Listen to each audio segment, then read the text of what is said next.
Boa tarde a todos, bem-vindos. Estamos aqui no nosso segundo webinar, Análise Técnica sobre os entraves e proposições para viabilizar o investimento nas empresas de saúde no Brasil. Como eu disse, esse é o segundo webinar de uma série de 3, organizado pela Apex Brasil e a Abqif, uma grande parceira da agência nas nossas ações. Gostaria de agradecer também a Ríria e a Nuremberg Mess, também super parceiros nessa iniciativa. Eu sou Helena Brandão, coordenadora de atração de investimentos estrangeiros da Apex Brasil, que é a agência de promoção de exportação e investimentos estrangeiros para o país. Falando um pouco da agência, ela atua para promover os produtos e serviços brasileiros no exterior e atrair investimentos estrangeiros para setores estratégicos da economia, dentre eles o setor de saúde. E agora, falando um pouquinho de investimentos, no ano passado, o Brasil foi o quarto maior destino de investimentos do mundo, que representou cerca de 70 bilhões de dólares de ingresso no país. Apesar do Brasil ser um grande receptor de investimentos estrangeiros, o IED, o setor de saúde ele representa só de 1 a 2% desses ingressos. E para esse ano, devido à crise sanitária global, está prevista uma queda nesse fluxo de investimentos, né? Em torno de 30% a 40%. Essa é uma expectativa da UNCTAD. E muitas empresas que tinham em seus planos estratégicos investimentos em outros países, elas estão postergando a tomada de decisão ou até mesmo o projeto. Dado esse cenário de crise, a nossa missão primordial como agência de atração de investimentos para os próximos meses é o aftercare. E o que é o aftercare? O aftercare é a retenção de investimentos no país, de forma que as empresas estrangeiras permaneçam no Brasil e façam reinvestimento em outros projetos, em novos projetos, né? E para que isso aconteça, não só a conjuntura econômica e setorial, elas têm que estar favoráveis, mas os marcos regulatórios, eles têm que convergir com a realidade e as necessidades das empresas investir, né? E isso, assim, isso impacta não só as empresas estrangeiras, mas naturalmente nas brasileiras também. Pegando um pouco desses dois ganchos de reinvestimento e melhoria dos marcos regulatórios, eu gostaria de comentar que a Apex Brasil ela faz parte da rede de pontos focais de ombudsman de investimentos do Ministério da Economia. Nesse mês, comentando sobre isso, nesse mês foi publicada a Resolução 45 do GSEX, que aprovou no Ombudsman a agenda regulatória de melhoria para a atração de investimentos. Bom, e o que isso significa? A rede de pontos focais, que inclui vários órgãos como ministérios, agências reguladoras, a Receita Federal, esses pontos focais irão contribuir para criar, revisar e implementar melhorias que possibilitam a atração de investimentos para vários setores. Então, linkando toda essa informação que eu estou falando com esses webinars que nós estamos fazendo, essa trilogia, a ideia é mapear durante a nossa conversa, do nosso bate-papo dos webinars, essas questões que impactam na melhoria do ambiente de negócios, né? Especificamente aqui no nosso caso, no setor de saúde. A ideia é endereçar, via Ombudsman de Investimentos do Ministério da Economia, essas questões para que no futuro bem próximo os marcos regulatórios sejam adequados. Na semana passada, nós tivemos nosso primeiro webinar e foram pontuados temas muito importantes, como a nossa, por exemplo, como a nossa dependência de insumos farmacêuticos da China e Índia. Foi abordado também sobre a necessidade de nos focar na produção estratégica dos insumos e medicamentos com mais tecnologia para formatar um planejamento mais de longo prazo. Foi falado também sobre o DataSUS, que possui uma base de dados fantásticas, que se bem trabalhado, ele é insumo para políticas públicas, né, bem interessantes. E a própria pandemia do Covid, né, ela trouxe à tona algumas questões, como a necessidade de comitês interministeriais para questões mais transversais. Bom, para dar continuidade a esse bate-papo, eu gostaria de passar a palavra para o Eduardo Henrich, que é CEO da Biominas. Eduardo, muito bem-vindo. Obrigado por aceitar ser moderador dessa nosso bate-papo. E agora é com você. Obrigado, Helena. Obrigado a todos. Obrigado pelo convite de estar aqui. É uma honra estar aqui abrindo esse segundo seminário. E nós vamos ter aqui uma turma bastante forte aqui de palestrantes discutindo esse tema, que não é nada fácil, né? A gente teve uma reunião de abertura na sexta-feira passada para a gente discutir, a reunião demorou 1h30, então a gente vai ficar aqui até o final da pandemia conversando sobre isso, com muita certeza. Mas primeiro agradecer o convite, agradecer estar aqui falando um pouco nesse Summit Brasil, que hoje é virtual. Em geral, esse Summit é realizado na véspera da Bio Convention, até no local da Bio Convention. E a gente organiza esse Summit, né, aí pela coordenação do Norberto. E esse ano a gente está fazendo aqui digital, da mesma forma como será também a Bio Convention digital no começo do mês que vem. Dito isso, né, a gente, para não perder muito tempo, e a gente tem muita coisa para conversar aqui, a gente, como a Helena falou, a gente tem como título aí, né, essa análise técnica de entraves e proposições para viabilizar o investimento nas empresas de saúde no Brasil. E a gente propôs aqui conversar sobre 3 temas principais aqui, é quase uma trilogia, né, começando pelo copo meio cheio, né, do quais são as oportunidades no setor de saúde no Brasil. Depois a gente falar um pouco sobre os entraves e, em seguida, a gente sugerir e estar colocando proposições para o que pode mudar, o que pode melhorar nesse cenário de inovação em saúde no Brasil. Lembrando aqui, a gente está falando de inovação, de empreendedorismo em saúde, né? Nós estamos falando de investimento, né, em pequenas empresas, em startups, até em projetos acadêmicos. A gente não está tratando aqui de outros níveis de investimento que podem acontecer e acontecem no setor de saúde. Obviamente são importantes, mas aqui a gente está focando um pouco mais nesse estágio aí de desenvolvimento dos pequenos negócios aí e negócios mais promissores de tecnologia. Então, começando o lado do copo meio cheio, né? Como eu sou otimista, né? Eu olho pelo lado do que aconteceu nos últimos 5 anos, né? A gente tem mania no Brasil de ser muito imediatista, de olhar só o que está acontecendo e achar tudo ruim, né? Mas se a gente olhar o que vem acontecendo nos últimos 5 anos, a gente teve um progresso bastante significativo. Então, eu queria começar por aí, né? Entender um pouco a visão de vocês, quais são as oportunidades que a gente tem no Brasil em saúde. Obviamente são muitas, né? Saúde é 9% do PIB, a gente tem um sistema público bastante robusto, como está sendo provado agora com a pandemia. Temos um sistema privado também bastante robusto.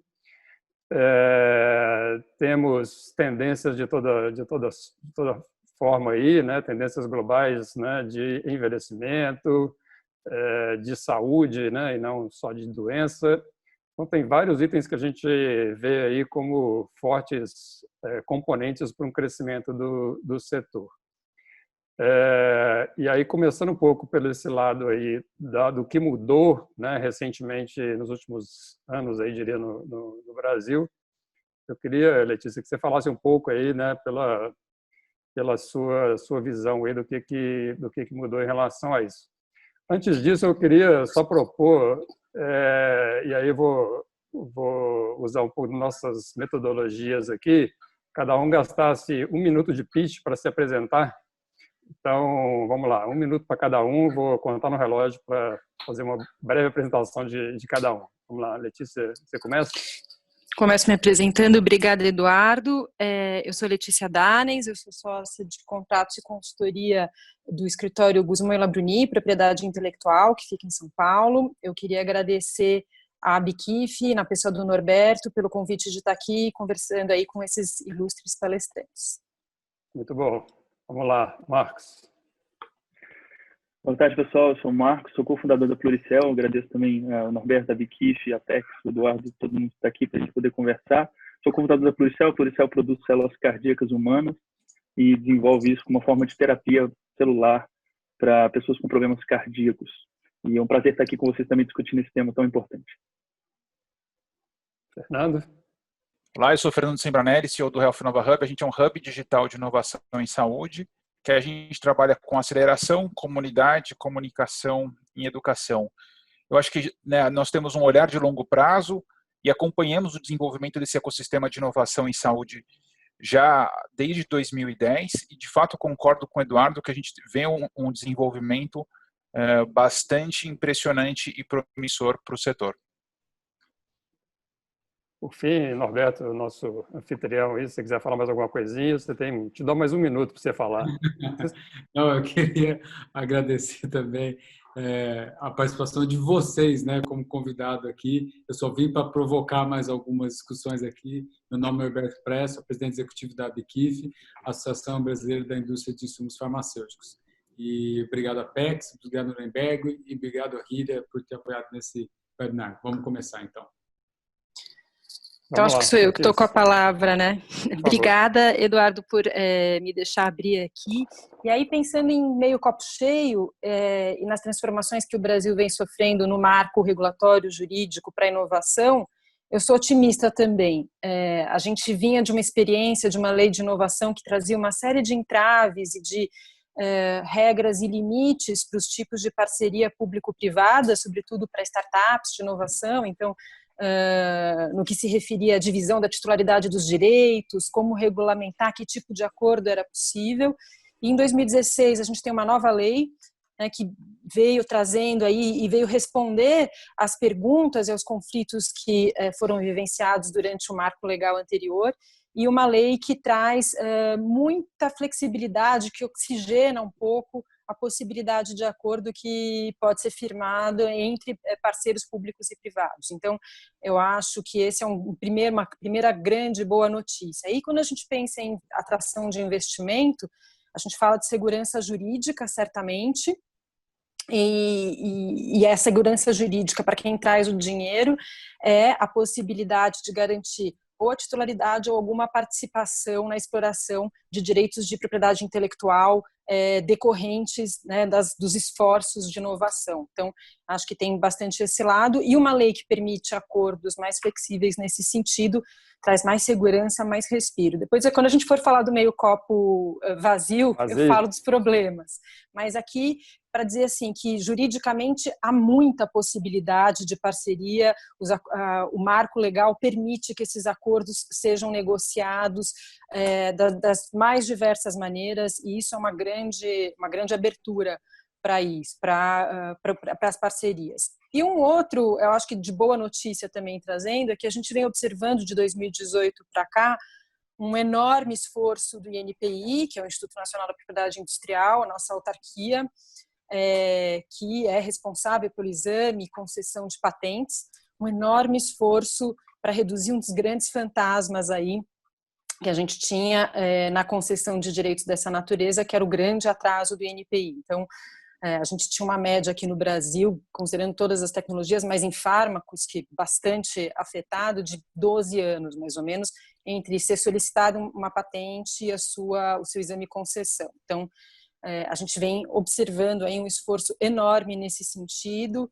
e o plano de redução de backlog anunciado pelo INPI recentemente é de reduzir em 80% esse backlog, quer dizer, o INPI até meados do ano passado tinha um acervo de 150 mil patentes para serem examinadas, recebendo mais uma média de 22 mil novos pedidos por ano, e não conseguindo dar conta. Então, nesses últimos 9 meses, com o plano de redução, e aí tem uma série de medidas que o INPI tomou, a gente já observa uma redução desse backlog de mais ou menos 26%, o INPI agora está com estoque de mais ou menos 111 mil, e o plano é que 80% desse backlog se diminua ao longo dos próximos 2 anos. Então, isso também é uma super boa notícia. E aí, especificamente, no setor de fármacos, um outro grande fantasma que assustava o investimento era a interferência da Anvisa, né, na concessão de direitos de propriedade intelectual também. A gente assistiu, nós todos, não só nós da área jurídica, mas nós brasileiros contribuintes,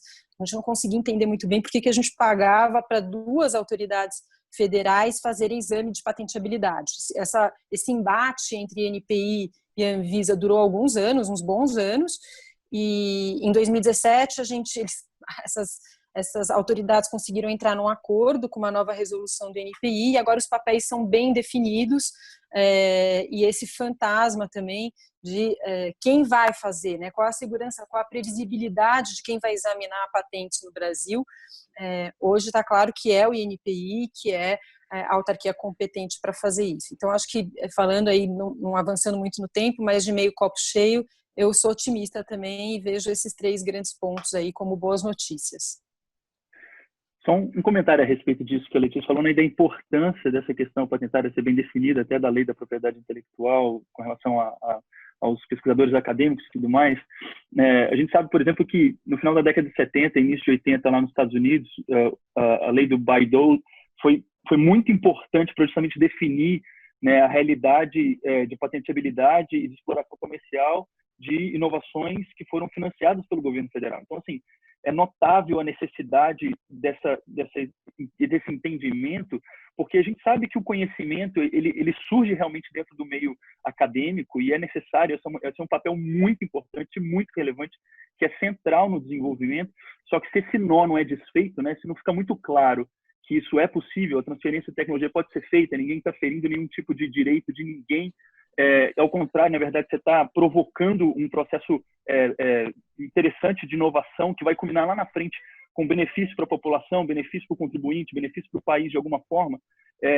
Isso realmente é um motor muito forte, e eu diria que assim, está longe de ser um consenso, mas é um indicativo muito forte nos outros países, como uma definição dessa realmente destrava muita coisa e permite o desenvolvimento de coisas que hoje nós podemos usufruir com muita clareza, né? Mas num período no passado, isso ficava um pouco duvidoso, quem poderia comercializar e tudo mais. Então, assim, eu acho que isso definitivamente é um cenário de copo cheio, até porque a gente pode explorar, e eu digo isso no sentido positivo, o grande potencial científico que nós temos aqui no país, né? A gente estava comentando um pouco antes aqui como isso é muito notório, né? A gente consegue caminhar pelas universidades do país e conversar com pessoas excepcionais, conhecimento científico, técnico de primeira, e que tem realmente condição de colocar inovações ou ajudar a colocar inovações no mercado competitivas em nível internacional. Então, esse tipo de realidade é definitivamente positivo. Eu acho que eu complementaria com uma informação, já que você falou da universidade. Houve mudança também, né, em relação à CAPES, que é quem financia a pesquisa hoje no Brasil. Antes, não vou precisar aí quantos anos atrás, 5 ou 6 anos atrás, até antes, a CAPES ela mensurava a qualidade ou mensurava o desempenho do pesquisador na universidade com publicações, né? Publicação de papers, né? Que no fim das contas ele publica e perde a patente, ele publica e perde a novidade daquilo que ele está pesquisando, né? E na verdade isso, se você for avaliar ao pé da letra, é um amontoado de papel que vale para o meio científico, mas que para o desenvolvimento da inovação, da tecnologia, do benefício para a sociedade, isso conta muito pouco, né? Porque nos transforma em produto ou serviço ou algo do tipo. E a CAPES ela vem mudando, né? Hoje a patente tem um peso maior na CAPES, na avaliação dela, quando ela vai avaliar um pesquisador.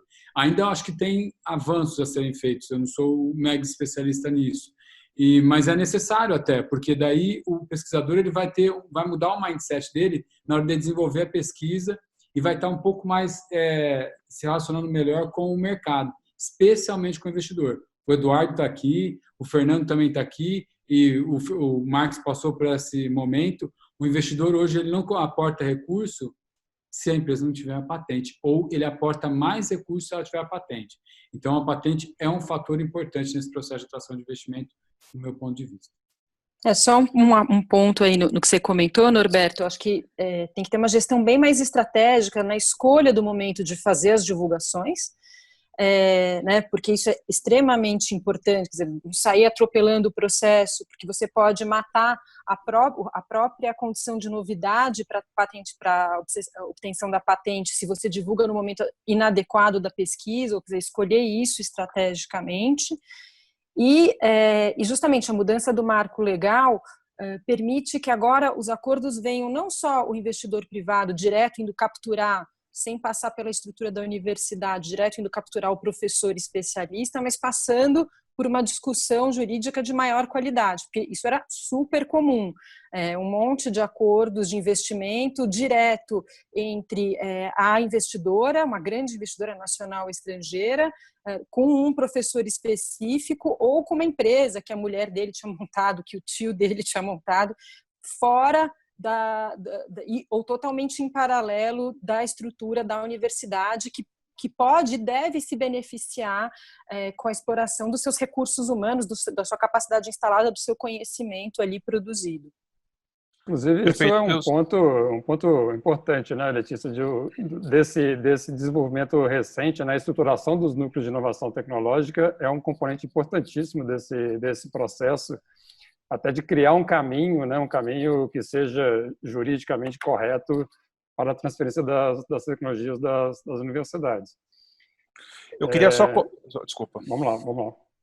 Não, eu queria só colocar, acho que assim, realmente a gente vê avanços em todas as áreas, né? E quando eu estudei, por exemplo, de 2001 a 2006 na Unifesp, quer dizer, não tinha uma cultura de empreendedorismo, não havia mecanismos de fomento à inovação, isso mudou hoje, tem até agência de fomento à inovação, mas eu acho que antes dos mecanismos formais, se você não tiver uma cultura, se você não tem... Eu lembro que durante a minha graduação, por exemplo, a gente nunca recebeu empreendedor, por exemplo, nunca tinha conhecimento inovador, quer dizer, o meu histórico a gente começou na minha residência em administração hospitalar na Escola das Clínicas, que eu comecei a chamar empreendedor, aí nasceu uma iniciativa chamada Empreender Saúde, e eu comecei a realmente entender que, assim, muitos profissionais de saúde não sabem o que é um empreendedor, o que é um inovador, o que é o capital de risco. Eu acho que a situação começa a mudar nas grandes capitais, mas eu acho que é muito benéfico a gente usar essas ferramentas digitais, que se por um lado é uma pena que a gente não pode ter o evento físico, por outro lado, tenho certeza que quem está nos assistindo hoje tem colegas de todo o Brasil, gente interessada em empreender. E isso é o que nos impressiona, né? Eu acho que hoje você vê um Brasil querendo cada vez mais inovar, querendo mais, né, professores e acadêmicos querendo fazer as suas ideias acontecer. E isso é maravilhoso. E a tecnologia vai permitir isso cada vez mais. Mas o Fernando, só me permite, Eduardo, só completar o que o Fernando falou, eu ainda acho que vale uma reflexão que nesses tempos e nos últimos 2 anos, o pesquisador ou esse meio acadêmico, essa pesquisa, sei lá, os empreendedores, estão sendo pressionados, né? Porque a gente estava vivendo uma zona de conforto, onde haviam bolsas de pesquisa, etc., uma relação que eu não concordo muito, hierárquica do orientador e orientado, essa maneira, como eu falei, de monitoramento de como se avalia a capacidade de inovação ou tecnológica de um pesquisador, tal, enfim. Mas, assim, hoje a pressão está muito maior em cima dessas pessoas de pensarem como é que eu vou me virar agora, já que uma situação que para mim é confortável e administrável, né, do meu recurso que eu recebi para pesquisa, agora o que eu vou fazer? Eu não tenho mais isso, né? Então, o que eu vou fazer com a minha capacidade técnica de conhecimento, né? Então, está forçando essas pessoas também a procurarem alternativas, e uma delas é empreender. O Eduardo bem sabe, eu não sou um mega especialista, eu acompanhei de perto isso durante quase 10 anos da minha vida na incubadora de empresas na USP, mas a jornada empreendedora, quando se fala de inovação e tecnologia, especialmente nessa área de saúde, Marcos Valadares, prova viva de que não é uma tarefa fácil. Então, assim, eu acho que o momento também está pressionando, o que eu acho ótimo, que stakeholders ou pessoas como nós, ou associações, ou seja, incubadoras, seja o que for, a gente deveria se organizar para prover para essas pessoas formação e orientação de primeiríssima qualidade, para que elas possam gerar negócio, como, eu vou citar novamente, o Marcos Valadares, que está aqui presente na nossa web, mas como outros exemplos que o Eduardo acompanha diretamente dentro da Biominas lá. Mas é isso, eu queria só pontuar que o momento, eu acho que ele... Norberto, só um comentário aí em relação a isso. Obviamente que a gente gostaria que tivesse mais dinheiro para pesquisa, né? A gente quer trabalhar para que tenha mais dinheiro para pesquisa. Eu acho que esse é um ponto que todo mundo aqui deveria, a gente em conjunto, ter esse esforço para aumentar o recurso para pesquisa e ter muito cuidado com essa questão de que as pessoas se sintam obrigadas a empreender porque é o caminho para conseguir fazer alguma coisa. Não é por aí que eu acho que a gente também deve atuar. Você jogou um pouco a bola aí, então eu queria passar a palavra para o Marcos e ele falar um pouco da experiência dele aí, e um pouco entender como é que ele está enxergando esse cenário e essas oportunidades aí no setor. Da nossa parte, a gente teve uma história de seguir o clássico acadêmico, então a gente fez graduação, doutorado, eu e meu sócio inclusive fez o mestrado antes, depois doutorado, e aí a gente empreendeu. Eu entendo que essa questão de seguir um ambiente de pesquisa simples, como o Eduardo comentou, definitivamente ela é uma oportunidade e como a gente comentou, ela é a base de tudo isso, né? Não tem como criar, inovar, principalmente nessa área que a gente está citando de saúde e biotecnologia, sem uma base de pesquisa. É impossível. A gente definitivamente precisa fomentar a pesquisa em todos os seus níveis no país. Eu acho que a gente tem muito espaço para melhorar onde nós já chegamos. Mas eu acho que tem também um segundo bottleneck, que é um segundo gargalo, que é justamente a tradução disso para serviços e produtos, né, que eventualmente afetam diretamente a sociedade de uma outra forma, não na forma de conhecimento, mas na forma de recebendo produtos e serviços, né, que invariavelmente, independente se você tem ou não conhecimento do que é aquele produto e serviço, você está sendo beneficiado. Eu sempre cito o exemplo do meu celular, tenho pouca noção de como ele funciona nos seus componentes internos, mas eu uso ele todos os dias e eu estou sendo beneficiado por muitas teses de mestrado e doutorado que foram feitas aí na década de 80 e 90 para que hoje a gente tivesse condição de acessar esse tipo de tecnologia. A mesma coisa, quanto mais em saúde, né? A gente não precisa entender o mecanismo de um remédio exatamente para poder tomar ele e o efeito aparecer. Então, eu entendo que, assim, existe um espaço muito grande, e talvez eu pegaria um gancho no que o Norberto falou, de oportunidade, na qual pesquisadores altamente capacitados também podem explorar, se assim for do interesse, né? Mas que permitiriam justamente a absorção dessas tecnologias pela sociedade, né? Só que esse é um caminho um pouco mais árduo, porque realmente tira a gente da zona de conforto. Eu posso dizer particularmente, né, eu tenho aprendido muitas coisas nessa jornada de empreendedor. Tem 1 bilhão de coisas mais para aprender, mas ela definitivamente não é uma jornada na minha zona de conforto, porque particularmente a gente foi, né, ensinado dentro da universidade de academia, a parte científica é fenomenal, mas tem coisas que travam, não pela parte científica, mas por coisas triviais. Às vezes a gente está falando de realmente sentar e fazer cálculos numa planilha de Excel que, por mais simples que sejam, te dão um número no final que fala, olha, faz sentido ir para o lado A e não para o lado B, né? Faz sentido eu discursar sobre isso e não sobre aquilo. Então, eu acho que essa jornada empreendedora, ela tem um componente que tira a gente da nossa zona de conforto e que eu diria que esse ponto também é um ponto do copo cheio, porque, como o Fernando mesmo falou, se a gente fosse olhar informação, eu sei que a jornada empreendedora ela não é tão um caminho exato, né, de caminho das pedras, o que fazer para se tornar um empreendedor, mas ela sim depende de um ecossistema onde as pessoas estão se comunicando e estão ensinando umas às outras.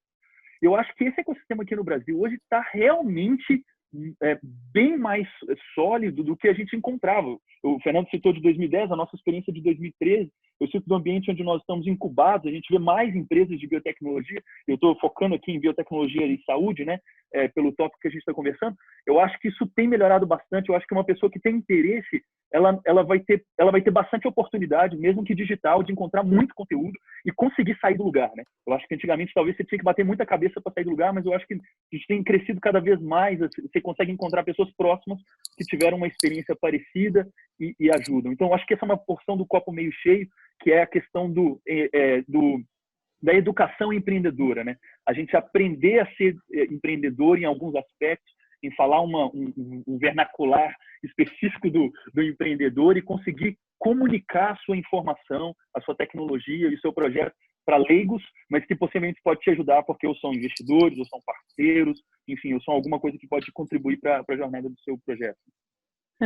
Sobre esse ponto, só um comentário, acho que ser empreendedor, acho que é uma característica do Brasil ser empreendedor. Se a gente olha o nível de empreendedorismo que a gente tem em várias economias, o Brasil é empreendedor, mas mais do que isso, ou buscar as parcerias para quem tem especialidade no negócio. Acho que a gente estava falando dos pesquisadores e da grande capacitação que a gente tem vivido nos últimos anos, né?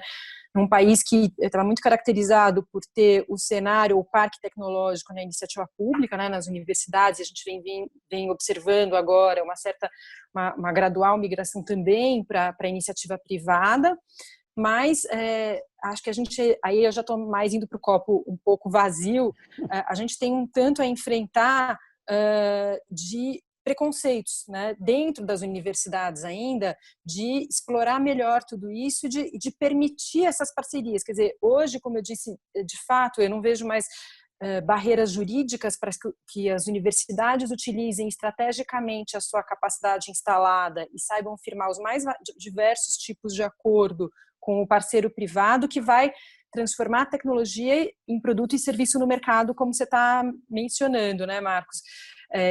Há essa possibilidade jurídica, era diferente na lei anterior, de 2016, era muito mais restrito, muito mais engessado o tipo de acordo que se podia firmar, mas hoje as universidades ainda têm muito preconceito com relação a uma negociação mais livre, digamos, com o parceiro privado, em vez de a gente poder deixar mais solto, olha, vamos fazer cada um o que a gente faz de melhor, a universidade correndo na pesquisa, o empreendedor e investidor que sabe transformar isso em oportunidade de mercado, no Brasil e fora até do que é produzido, né, achando outros, mais novos parceiros para capilarizar e multiplicar soluções. Letícia, eu só queria fazer uma observação, Eduardo. Até o que nós estávamos discutindo, parecia até que o meu comentário é que eu sou contra o investimento em pesquisa. Eu sou o cara mais a favor do mundo que entra com recursos maciços em investimento em pesquisa. E aí eu acho sempre que, pegando o gancho da Letícia, que é o seguinte, nós temos sempre que orientar na universidade ou tentar acabar com esse estigma, essa história de que o setor privado está indo lá para invadir o espaço e tal.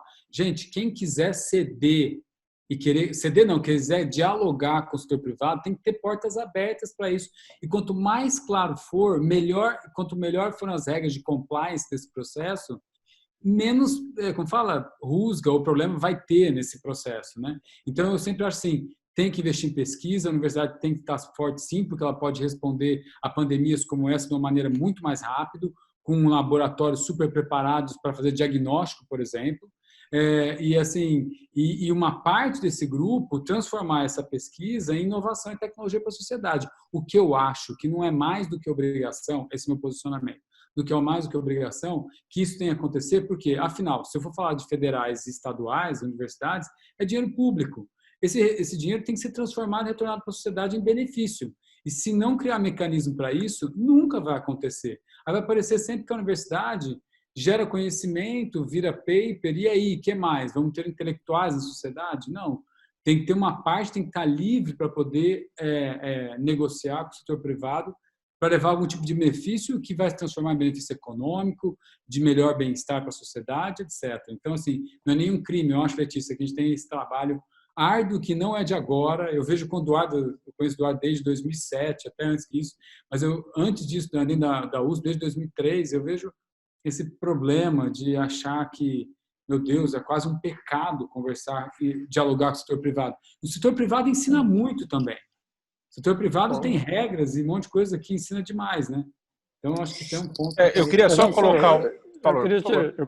Eu queria passar o microfone um pouco para o Fernando. E o Fernando, ele tem uma experiência muito boa na questão das health techs, né? Ele viveu, foi parte importante desse processo, desse amadurecimento, né, expressivo aí do quase que um setor aí de health tech, muito em cima das ineficiências do sistema de gestão público-privado em saúde. E a gente até estava conversando outro dia que, na minha visão, isso tem até puxado também as startups em biotech para acompanharem o que vem acontecendo com as health techs. Quer dizer, as health techs também elas acabam trazendo isso, porque você precisa ter dados, você precisa ter o sequenciamento, você precisa ter o exame, você precisa ter o teste, né? Então, você precisa ter também uma infraestrutura, digamos, mais de hard science, né? Como é que Perfeito. Você vê esse momento aí, Desde o momento atual, né, e no momento futuro aí do que vai acontecer. Excelente provocação. Primeiro, né, num momento desafiador, um momento de união que a gente vive, a gente vê que a tese de saúde mental digital, de fato, se concretizou, né? A gente teve 2 investimentos importantíssimos, Psicologia Viva com 6 milhões, Zen Club com 16 milhões, investimento liderado por um fundo português. E a questão, assim, não é uma moda. Eu faço minha terapia digital, muitos psicólogos nesse cenário migraram para a plataforma digital. Então, eu acho que uma coisa que a gente vale a pena ressaltar como um copo super cheio e até, em alguns casos, transbordando, é que o comportamento do consumidor está mudando rapidamente. Né? Quando a gente pensaria que delivery de comidas passaria a ser uma coisa prioritária, e está sendo, se não fosse isso, muitas pessoas mais velhas estão dependendo, muitos de nós estão dependendo dessas tecnologias. O que eu gostaria de ressaltar dentro da sua pergunta, eu vejo os investidores olhando para a health techs com muito interesse, Eduardo, como nunca olharam, né? E aí volto para um ponto que a gente estava debatendo anteriormente, fala assim, olha, a oportunidade em biotecnologia é ainda maior. Biotecnologia tem problemas ainda muito maiores, né? E eu entendo como você que é um caminho natural, o que nós queremos todos aqui, eu imagino, é ver esse setor crescer de forma sustentável. E eu tenho certeza que vai crescer, porque parece simples, mas mesmo esses debates virtuais, há talvez 5 anos atrás, a gente não tinha isso não era algo consolidado, né? Então a gente está disseminando as ideias e está debatendo. Eu só queria ressaltar que eu tive a oportunidade de uma vez numa reunião de anjos de ciência focados em life sciences na UCSF. E era basicamente estudantes, mas anjos, né, de ciências da vida, profissionais de saúde e executivos do setor. Cada um se apresentou numa rodada, os alunos começaram a fazer pitch das suas ideias, depois eles se separaram nas salas para receber mentoria individual. Isso foi uma coisa muito simples, mas assim, tinha anjo ali que já tinha investido em 70 startups de life sciences, né, de biotech. Eu falei, que é isso? Então, para mim, assim, não é nem tanto o valor do que, nem que o cara investiu R$1, assim, é realmente você entender que aquilo faz parte daquela cultura, né? Eu acho que isso é uma coisa que vai começar a acontecer cada vez mais no Brasil. Um neurocientista, a gente sabe que já está acontecendo, né, Eduardo? Muita coisa ainda não é pública, mas a gente sabe que tem médicos renomados que estão investindo em startup do seu setor. Isso é excelente. Na prática, é isso que a gente quer, né? Que o aporte comece pelo conhecimento, passe pelo financeiro e, de fato, a gente veja um setor fortalecido. E aí a gente, de fato, tem uma mudança cultural. Então, acho que a gente tem um cenário positivo e temos que trabalhar para que esse movimento aconteça de modo qualificado. Muito bom, Fernando. Excelente colocação. Vamos passar aqui para o copo meio vazio, né? E como a Letícia falou, é sempre mais fácil a gente criticar, então vou passar um pouco a palavra para ela. E com a pergunta de né, a lei de inovação está funcionando, a gente está sabendo usar a lei de inovação como deveria, aonde ainda tem oportunidades de melhorar? Tem todas as oportunidades de melhorar. Eu diria, né, o Norberto estava contando um pouco dele da experiência da USP alguns anos atrás, mas já na vigência da nova lei, eu ouvi uma palestra do responsável da Agência de Inovação da USP falando do imenso acervo de patentes que a Agência de Inovação tem e da impossibilidade que ele tinha de poder estabelecer acordos de licenciamento dessas patentes na iniciativa privada, quer dizer, e até sindicância, que ele tinha sofrido por ter que, para tentar colocar essa tecnologia disponível ao mercado por meio de um parceiro privado, em acordos em que a estrutura jurídica ou procuradoria, enfim, a universidade entendeu que o acordo não era adequado o suficiente para a universidade, de qualquer maneira a patente expiraria e o conhecimento estaria de qualquer maneira disponível para todos, e que ele tinha sofrido sindicâncias por isso, pela natureza dos acordos que ele estava tentando fazer com a iniciativa privada. Então, a gente tem uma oportunidade imensa, né, de usar melhor a lei. As universidades podem, a lei permite algumas ferramentas, né? As universidades hoje elas podem simplesmente alugar suas instalações, elas podem atuar só como meras prestadoras de serviço, e essas duas opções são vistas assim como um terror pelas universidades. As universidades têm terror de serem enquadradas como meras prestadoras de serviço, quando elas poderiam muito bem atuar desse modo naquilo que não fosse o centro ou o core da sua pesquisa estratégica ou das opções que a universidade tenha feito estrategicamente para os seus projetos naquele ano. Quer dizer, usar a sua capacidade instalada, não só de equipamentos e recursos financeiros que é ali, mas da capacidade humana mesmo, né, do conhecimento que está ali no seu corpo acadêmico, que é fruto do investimento da universidade, seja na prestação de serviços, seja no aluguel de instalações, seja no estabelecimento de parcerias mais flexíveis, ainda é uma grande oportunidade. Então, a lei hoje permite, e isso já é um alívio, na verdade, né, que a lei permita que o acordo se faça de uma maneira mais equilibrada, que essa negociação entre o parceiro privado e a universidade possa fluir respondendo ao que o mercado precisa. No entanto, ainda um pouco, né, me ancorando aí no testemunho do Norberto, né, essa ânsia das universidades, né, nas publicações, na maneira como é que elas vão ser vistas, até para recebimento de budget, de financiamento, para reaplicar em pesquisa e tudo isso, em relação à titularidade da patente em si, qual a sua proporção.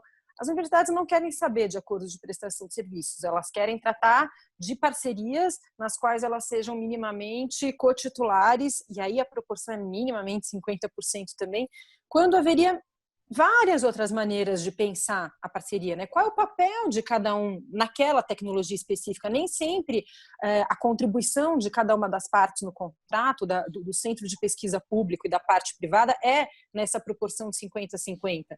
Mas mais do que a titularidade, é muito mais relevante quem tem o poder decisório para tomar decisões na hora de procurar um novo parceiro, de colocar essa tecnologia no mercado, ampliar a cadeia de licenciamentos e tal. Quando isso passa dentro da estrutura da universidade, tem um pouco que, na verdade, tem um pouco esse terror, né, de que o parceiro privado vai roubar esse conhecimento e que a universidade vai ser escamoteada no processo de recuperação e de fruição dos benefícios econômicos que vêm com a exploração desse direito de propriedade intelectual.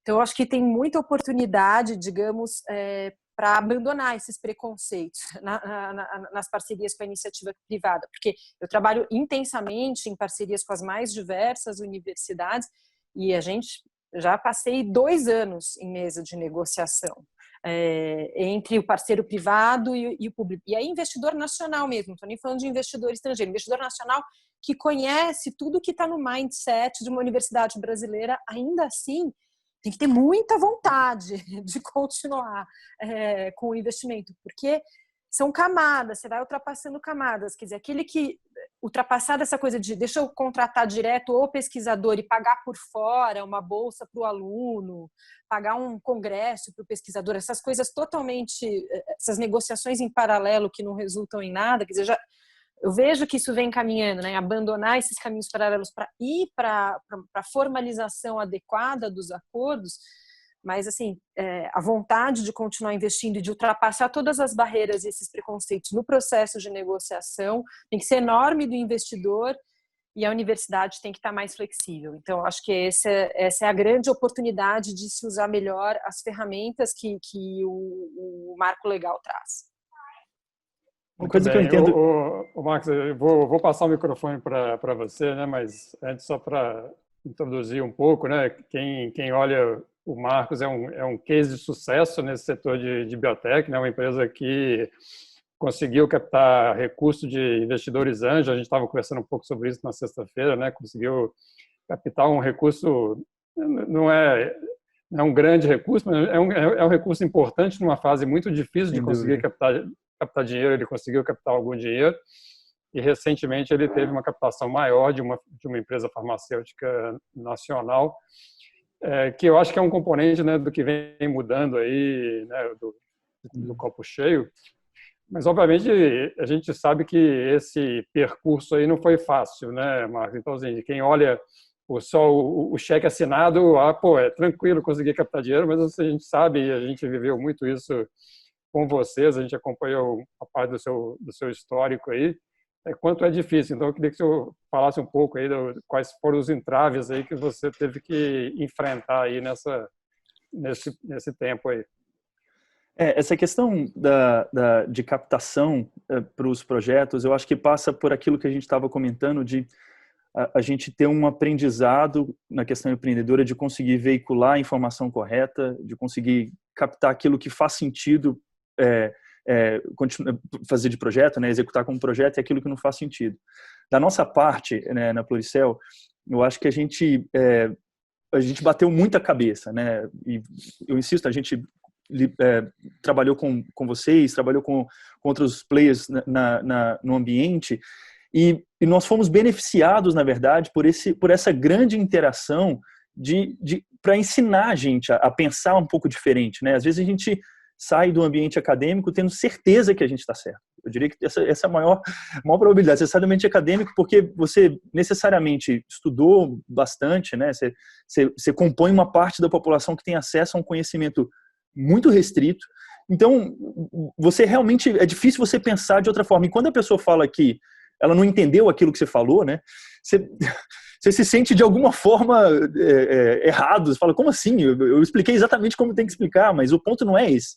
O ponto é que você tem que se fazer entender, mesmo para pessoas que não entendam tecnicamente. Então, acho que essa é uma mudança de mindset muito diferente. Você ouvir um não e talvez tentar investigar outras formas, outras perspectivas. Eu lembro que, para mim, era uma das coisas mais frustrantes, era a gente falar aquilo que a gente fazia, e uma pessoa muito leiga no assunto, às vezes com conhecimento administrativo, fazia uma pergunta assim que era fundamental e eu não sabia responder. E eu falava, mas como é que você nem sabe do meu negócio, como é que você conseguiu fazer uma pergunta tão difícil que eu não estou conseguindo responder? Porque tem esse conhecimento realmente que é básico e que é importante. Eu acho que no copo, quando a gente fala aqui de copo meio vazio, eu vou pegar um gancho um pouco do que a Letícia comentou. Eu entendo que como país, sim, nós somos empreendedores, mas eu acho que quando a gente começa a chegar nessa porção da população que tem acesso a muito conhecimento, talvez a gente possa ser mais empreendedor, né? Então, assim, eu não estou nem falando assim de um professor acadêmico largar a cadeira acadêmica e fazer alguma coisa, mas eu estou falando até mesmo do envolvimento, né? Existe um processo de validação das tecnologias, aquilo que você falou, olha, um médico que investe numa tecnologia, ele traz uma validação para aquilo, né? E a gente teve muitos desafios para superar, porque no final das contas nós não temos um histórico de biotecnologia profundo no nosso país. A gente tem alguns cases de sucesso, a Biobras é um deles, né, mas outros que surgiram, mas realmente parece, no momento quando a gente olha para trás, coisas mais isoladas.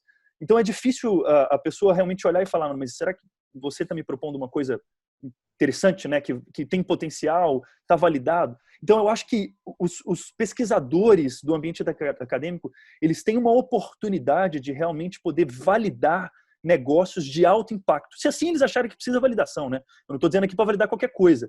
Se ele acha que o negócio realmente não faz sentido, beleza, ele pode não dar o suporte, ou enfim, explicar por que ele acha que aquilo não faz sentido. Mas o fato é que essa massa crítica que o Brasil tem hoje, de pessoas muito competentes, elas podem se envolver mais nesse ambiente, discutir mais, se aproximar mais, seja em forma de consultoria, ou seja porque a universidade está dando serviço. E aqui eu vou ecoar um pouco disso que a Letícia falou, com um pouco da experiência que eu vejo lá fora. A gente tem tratado com muitas universidades fora do país e a gente percebe que isso é uma mentalidade muito estabelecida. Assim. A universidade não está com problema de aceitar seu dinheiro, né? Ela, na verdade, pergunta como aceitar seu dinheiro. Ela falou, eu posso te dar aqui, pegar um RED de 60%, se você vai usar meu pesquisador, se não vai usar meu pesquisador, eu te dou um RED de 30%, se você vai usar só um pouquinho, eu te dou um RED de 5%. Ela quer negociar, ela quer realmente, e quando eu falo de negociar, não é nem questão de dinheiro, ela quer ganhar dinheiro na prática. Ela quer realmente que aquilo que está sendo desenvolvido dentro do laboratório, de alguma forma tenha tração. Ela quer comprar o medicamento lá na frente depois, ela quer que o reitor dela seja tratado pelo medicamento, o funcionário seja tratado pelo medicamento, ou que alguém tenha um celular, enfim, ela percebe que existe um processo e aqui talvez também se encaixe em um pouco de copo meio vazio, que é o processo é longo. E eu acho que no Brasil a gente não está acostumado a lidar com processos longos. Né? Pegando uma analogia na política, que geralmente é de 4 em 4 anos, você tem que mudar tudo. Né? E o processo, principalmente na área de saúde, ele não é um processo de 4 anos. Ele é um processo super dinâmico, mas de longo prazo.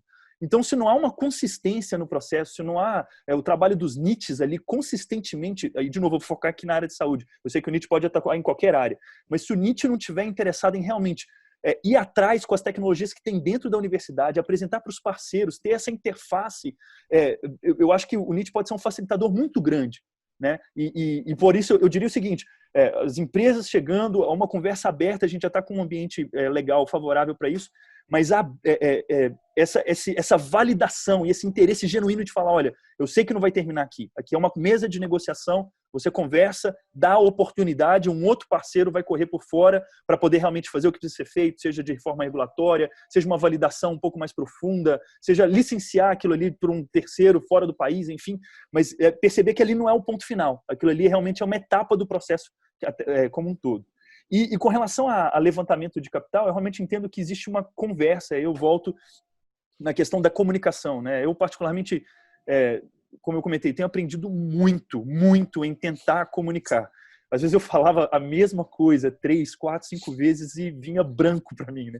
Mas aí você percebe que quando você se permite, né? E aqui tem um desafio muito grande para o pesquisador, eu entendo, o pesquisador ele é muito técnico, então ele olha aquilo ali e ele fala, olha, eu preciso falar A mais B mais C com linha na frente, ponto de interrogação, exclamação, fecha parêntese, elevado ao quadrado, se eu não falar isso está errado.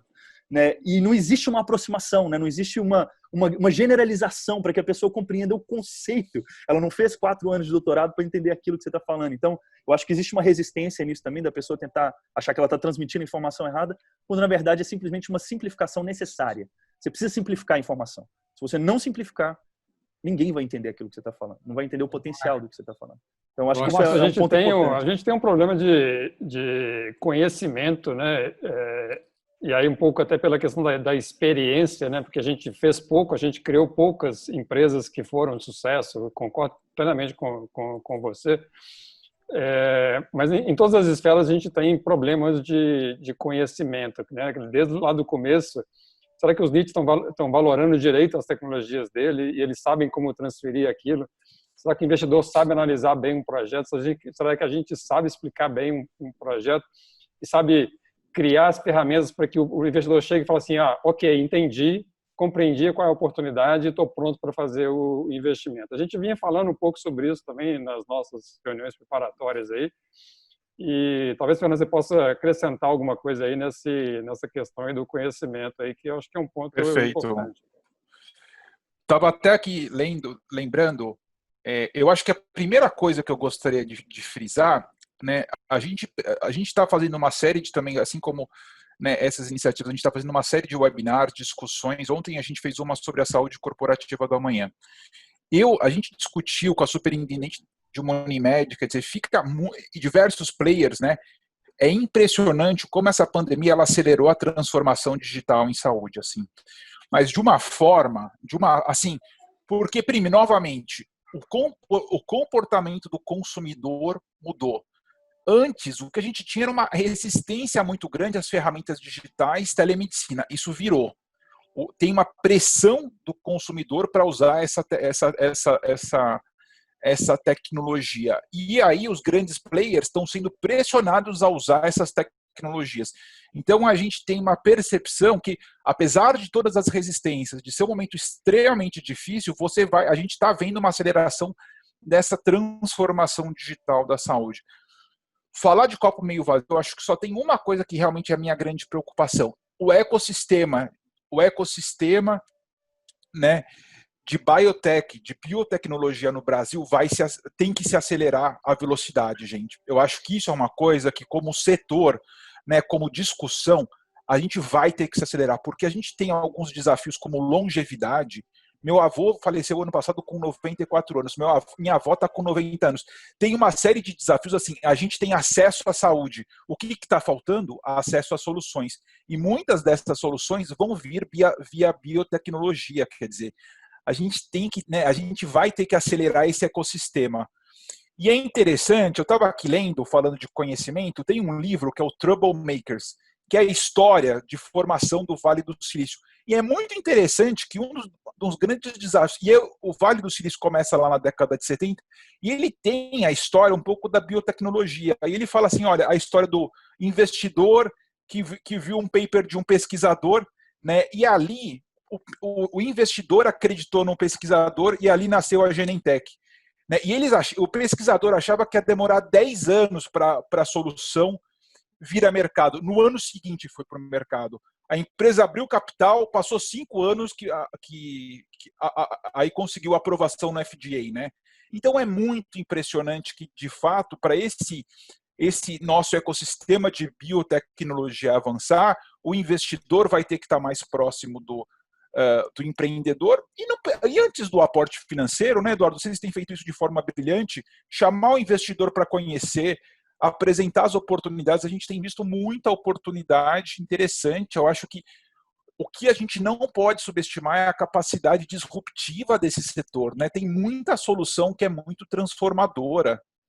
Eu acho que eu sou, né, eu acho que, né, Marcos, que é muito entusiasmante assim essa possibilidade. O que a gente quer ver, eu acho que é uma tônica comum aqui a todos. A gente quer ver essas soluções com segurança sendo aprovadas, mas na prática, né? A gente precisa sair da bancada e ir para o paciente. Marcos, eu só pedi para você falar uma coisa que falou muito interessante na nossa discussão anterior, que você disse que o investidor ele tinha que fomentar aqui dentro. Eu ia comentar feito lá fora. Então, eu ia comentar disso, Norberto. Que o Fernando está falando, de construir o ecossistema. E eu acho que também poderia dar o exemplo lá de Israel, né? Que foi um investimento maciço em startup, que é uma maneira de construir esse ecossistema. Eu acho que vale a pena você... Perfeito, Norberto. A observação foi muito boa. Obrigado. Não, muito legal a gente tocar nisso, porque, no final das contas, isso que o Fernando falou é tecnologia que é acessível para o brasileiro, para a gente aqui, né? Então, para a gente desenvolver as coisas aqui, a gente precisa desse capital local realmente investindo. Na verdade, o capital pode até vir de fora, mas tem que investir aqui. Porque daqui que vai sair as coisas que vão realmente ofertar para a sociedade local. O exemplo que o Norberto estava citando é um exemplo que acho que as pessoas que leram Startup Nation, que é um livro que fala do desenvolvimento de Israel desde que eles começaram como nação, ele cita isso, que a decisão governamental de influenciar, ou pelo menos de sustentar investimentos de venture capital no país foi fundamental realmente para eles conseguirem ter esse leading tecnológico que eles têm hoje.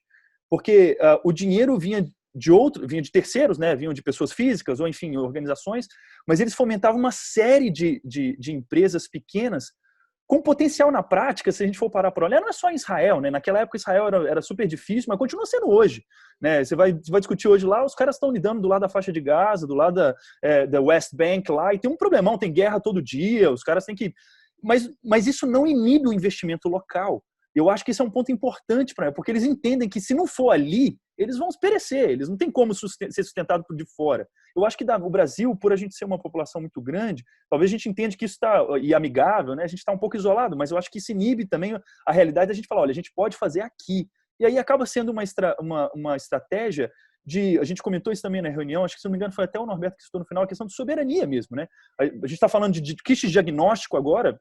Se a gente não faz aqui dentro, a gente vai esperar lá fora, nós vamos entrar na fila de compra, né? E eu seria ousado ao ponto de dizer, eu acho que todos aqui nessa mesa poderiam concordar comigo que se há alguém interessado nessa área, existe empresa no Brasil competente hoje, pequena, precisando de capital, com um projeto interessante que dá para tocar. É risk-free? Não, claro que não é risk-free. Então, obviamente, existe um trabalho a ser feito, tem coisa para ser aperfeiçoada, mas sem dúvida nenhuma, eu acho que a gente está num cenário diferente, existe uma massa crítica razoável já, de pesquisadores capacitados, está falando de universidades competentes em todos os lugares do país, não é só o Sudeste, está falando do Sul, está falando do Nordeste, está falando no Norte, que tem condição de criar coisas muito boas. Só que, obviamente, de novo, a gente precisa perceber isso. Não é risk-free, mas o payout é fenomenal. E eu queria só citar aqui, né, a gente citou isso na nossa conversa anterior, o Eduardo, inclusive, validou isso que eu estava falando. Existem já publicações, a gente poderia compartilhar essas aí, que demonstram que, na verdade, retorno em biotech é melhor do que retorno em tecnologia digital, digamos assim. Inclusive, nessa publicação que eu vi, eles separam investimento em health, só que o investimento em health tem life sciences, tem medical devices, algumas outras coisas, e tem health tech. E o health tech é a âncora do life science, do investimento em health, porque ele é o que está mais baixo ali. Os retornos realmente consistentes estão em biotech, medical devices e em outras áreas. Então, assim, isso no período de 2000 a 2010, né? Vale a pena dizer isso. Quando a gente pega de 1990 a 2000, você tem um boom gigantesco de electronics, TI, enfim, um monte de outra coisa.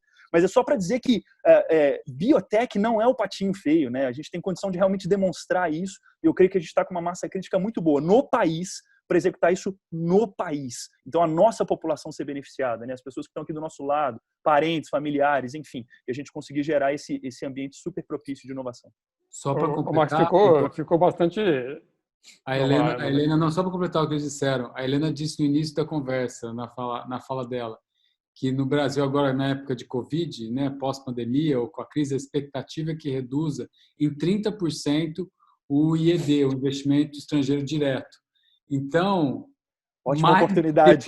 Não, isso ela está falando um número, eu acho que super foi educada. Talvez isso daí tenha uma queda até maior, entendeu? E aí é o momento desse investidor olhar para o que tem dentro, o que nós vamos fazer aqui dentro. E tem que investir nesse sistema de saúde nacional, né? Botar dinheiro nisso e ver o que nós somos capazes de fazer para atingir aí o mínimo de soberania, como eu estava falando. Se não produz nem antibiótico mais, nem antibiótico. Então, a gente precisa rever tudo isso. Eu acho que esse é um pouco do componente do copo meio vazio, né? Completamente aí não é nem meio, né? Mas é completamente vazio do setor de saúde, né? Eu acho que ficou muito claro as ineficiências que a gente tem no setor de saúde em relação à dependência que a gente tem de qualquer coisa hoje que é produzida fora do país, né? Não só medicamentos, né, e kit diagnóstico, mas luvas, máscaras, gorros, etc., que é triste a gente ouvir isso. Mas voltando aí, Marcos, você estava comentando, né, e se você for olhar todas as relações que apresentam potenciais vacinas para o Covid, tem candidatos brasileiros, né, tem pesquisa de altíssima qualidade, né, projetos bastante consistentes, né, foram capa do jornais americanos e tudo, né, mostrando alguns projetos brasileiros que a gente talvez não conheça, né, e o que é triste, né, a gente não está acompanhando esses projetos.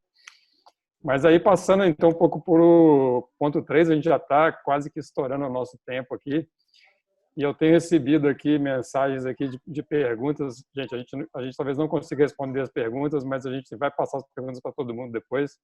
Se alguém tiver alguma pergunta, pode colocar aí no bate-papo, que a gente depois passa internamente e a gente responde, tá? Nós vamos manter o nosso grupo de WhatsApp mais uns dias aí para responder as perguntas de vocês. E então, passando para a terceira ponto aqui da trilogia aqui, é a questão das proposições para aumentar o investimento em empresas. Investimento aí que a gente está falando é de investimento local, mas também investimento estrangeiro. E aí não é só o dinheiro do investidor, mas é também o dinheiro das grandes empresas, das corporações, né? O corporate funding aí, como é que isso entra? E tanto do ponto de vista de trazer dinheiro mesmo, né? O cara que está investindo numa empresa ou está investindo num fundo, quanto também aumentando essa questão de aumentar as parcerias, né, de desenvolvimento de produto, né, que são também um ponto importante aí da agenda da PECs Brasil para o país, né? E aí, quem quer começar? Eu queria falar um comentário a respeito disso, né, de como fomentar isso. Eu acho que a gente tem algumas frentes, né? Eu vou tentar citar 2 ou 3. A primeira com relação ao investidor, eu acho que seria importante que houvesse realmente interesses focados em biotech, né? Como hoje a gente já tem diversos clusters de investidores que focam em específicas áreas, eu acho que faz sentido que existam coisas focadas em biotech ou deep tech, no qual os investidores entendem que aquilo ali é um modelo diferente, né? Então a gente não está falando de um aplicativo, a gente não está falando de um revenue em um ano, a gente não está falando de uma série de coisas, a gente está falando de coisas mais complexas, mas que são muito importantes. Então isso eu diria na mentalidade do investidor. Na mentalidade do empreendedor, o que eu diria é o seguinte: empreendedor, pesquisador, ou seja o professor, ou seja o doutorando, ou seja o mestrando, ou até mesmo aluno de graduação que quer começar alguma coisa, vá atrás do investidor e convence ele.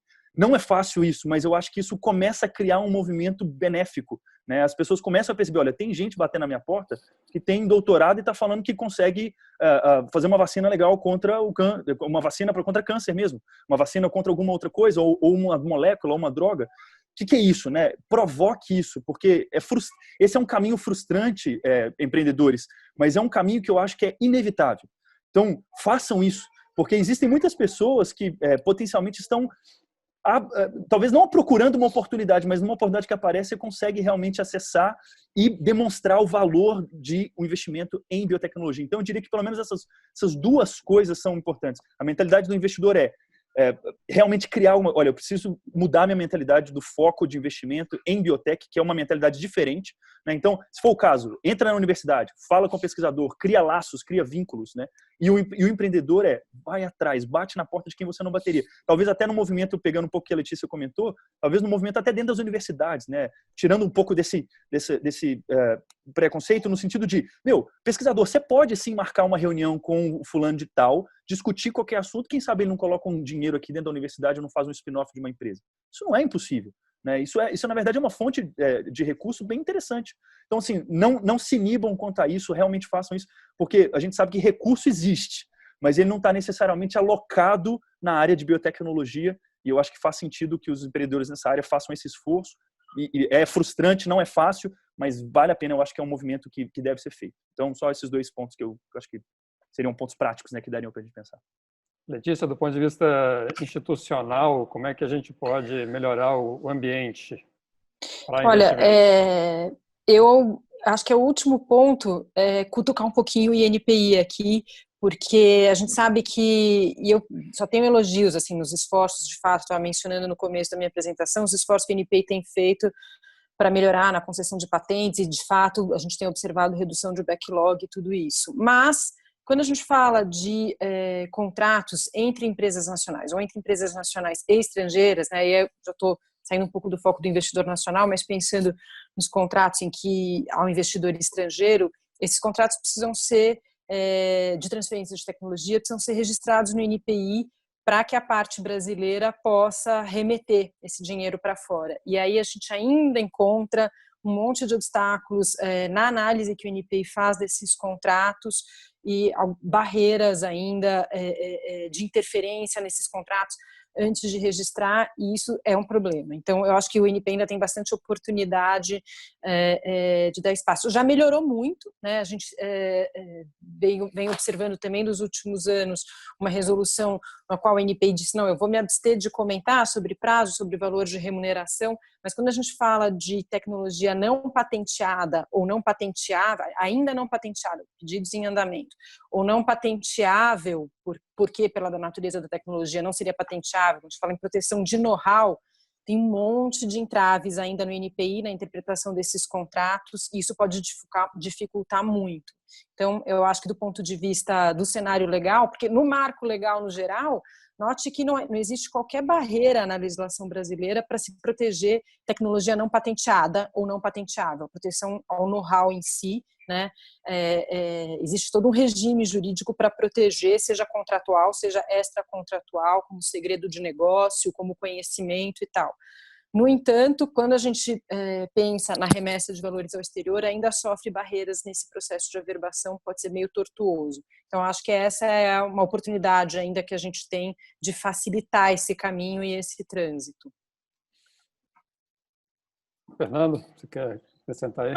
Eu acho que para mim, a primeira vez que eu fui no MARS, que é o Hub de Inovação de Toronto, é um prédio que você vê que em cada andar tem laboratório, né, muitos focados em biotecnologia, e é absolutamente impressionante. Quer dizer, aqui em São Paulo a gente começa a ter muitos hubs, mas nenhum ainda que eu saiba tem laboratório, e é um pouco dessa... E eu acho que o MARS é muito impressionante porque ele tem a união tanto dos empreendedores de um lado, quanto dos investidores no mesmo espaço. Ele está no meio, mostra... né? Ele está no meio do murmurinho, né? Ele está no meio dos hospitais, tá ali. A história dele perfeito ali. Ali você vê o que é um ecossistema de biotecnologia, um ecossistema de inovação em saúde extremamente maduro, né? E que você ali, quer dizer, e uma das coisas assim que os investidores, muitos ali vão discutir a tecnologia com muita, né, com muita tranquilidade. Pegando esse ponto que o Marcos falou, quer dizer que os caras estão ali investindo em longevidade, em reabilitação.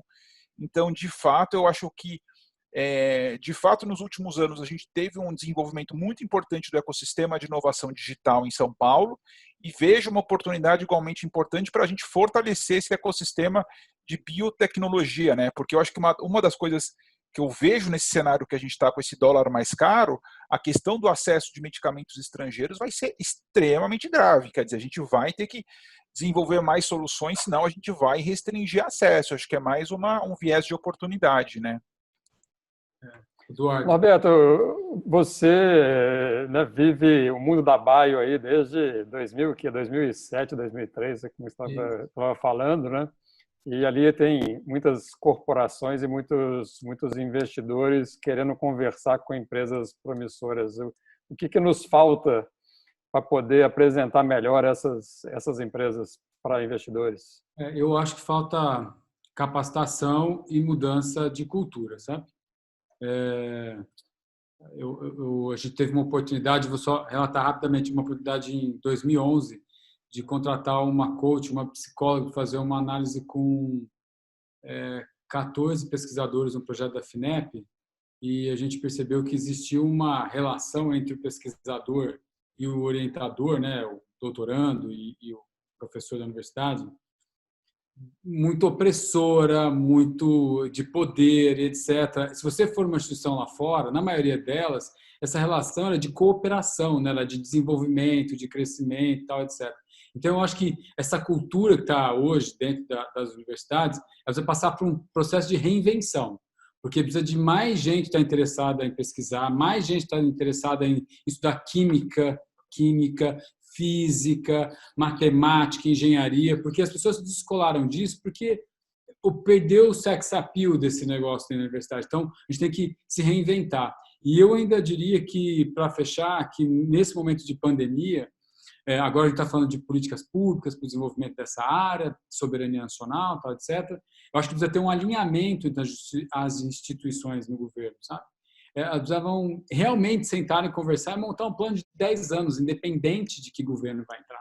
Se isso tiver que ser instituído em lei, que seja, mas que no final a gente tenha resultados de vai ser o biosimilar, vai ser uma vacina, vai ser moléculas, isso, sei lá, de ter umas metas para daqui a 10 anos e se concentrar nesse processo, mas com o envolvimento de várias instituições, Ministério da Saúde, MCTC, Ministério da Economia, etc. Se a gente não tiver, nesse momento que está sendo mais do que necessário esse olho para a saúde, né? Como o Fernando já mencionou várias vezes, a longevidade, você também já disse isso e tal, a gente teremos dificuldade, estou falando do copo meio vazio, né? Teremos dificuldade. Então, acho que esse alinhamento, essa mudança de cultura é um processo fundamental. Não é fácil da noite para o dia, mas eu acho que com esses momentos de ruptura você consegue mudar alguma coisa. E esse outro alinhamento institucional para definir políticas de 10 anos. Não se faz biotecnologia, o Marcos mencionou, você mencionou várias vezes, em 2 anos e 1 ano. É médio e longo prazo. Então, assim, a gente já passou do momento, mas eu acho que ainda tem oportunidade, nós deveríamos nos agarrar a ela nesse momento, especialmente do Covid. É isso. Norberto, todos os países, né, e regiões e clusters do mundo que tiveram sucesso, eles priorizaram áreas específicas, até em biotecnologia, né? Quando você olha a política de desenvolvimento de biotecnologia em qualquer lugar do mundo, algumas áreas foram prioritárias e outras não foram tão prioritárias. Quer dizer, é normal falar, olha, eu vou investir em vacinas, mas não vou investir em alguma outra kit de diagnóstico. Tá bom. Então, o governo não vai fazer isso. Não é porque não é necessário, mas é porque a prioridade é desenvolver vacinas. Ok. E em muitos casos também elegeram-se casos de sucesso, ou os champions. Ok, então vamos criar os casos de sucesso, que aí atrás dos casos de sucesso vem outros casos de sucesso. né? A gente tem uma dificuldade grande em fazer isso, né, no Brasil, né? Eu acho que essa aí poderia ser uma discussão que a gente poderia também encaminhar como que a gente consegue fazer isso. Eu posso só falar assim, ó, eu tenho uma implicância com democratização extrema de recursos para pesquisa. Como você não tem foco, você distribui 100 mil merréis para cada pesquisador, que não consegue nem comprar o reagente para fazer a pesquisa. Aí, como você disse, não tem foco. Então, assim, o foco é fundamental nesse processo de desenvolvimento, de definir o que você vai investir, gastar seu tempo, etc. Concordo com tudo que você falou, Eduardo. Se cada um quiser fazer um fechamento rápido aí, a gente já está esgotado, mas a gente consegue mais uns minutinhos aí para vocês fazerem um fechamento aí, se alguém quiser acrescentar alguma coisa. Eu vou só, então... desculpa, eu vou só... vou só agradecer de estar aqui e de conhecer cada um de vocês, os copalestrantes aqui. Eu, na verdade, saio aqui com um banho de otimismo, porque de ver tudo que tem sido feito e exemplos e histórias tão bacanas, um pouco do testemunho do Fernando, do Marcos, eu saio bem mais otimista do que eu entrei. Então, só agradeço a oportunidade de ouvi-los aí, de conversar com vocês sobre esse tema. E poderia ficar horas ainda. Obrigada. Obrigado. Eu queria também falar a respeito disso, agradecer a oportunidade também. Para mim é um grande prazer sempre falar com vocês e discutir desse assunto. E dizer que eu acho que a gente realmente tem condição de estar otimista. Eu acho que a gente está numa mudança, numa melhora. Tem muita coisa para acontecer, mas a gente não escolhe as coisas, né? A gente trabalha com aquilo que está na nossa frente. Eu acho que a gente tem condição, sim, de pensar que o futuro que a gente está construindo agora, na área de biotecnologia, ele tem muito potencial. Igual eu comentei, eu acho que a gente entra em grupo do WhatsApp de empresas de biotecnologia, a resposta é rápida, as pessoas estão pensando rápido, elas já estão querendo entregar alguma opção, você abre uma linha de financiamento, o pessoal tem um projeto para aquilo, e são projetos competentes, são projetos bons. Então, assim, eu realmente entendo que tem muita condição, na verdade eu digo isso até para incentivar essa linha de investimento no país. Eu acho que faz sentido investidores privados olharem para os projetos internos e desenvolver aqui internamente. Faz sentido empreendedores bater na porta desses investidores, trazer atenção para o seu projeto, porque tem condição. Eu acho que a gente está numa linha boa e essa crise que a gente está passando, o pessoal fala, né? Não desperdicemos uma crise, né?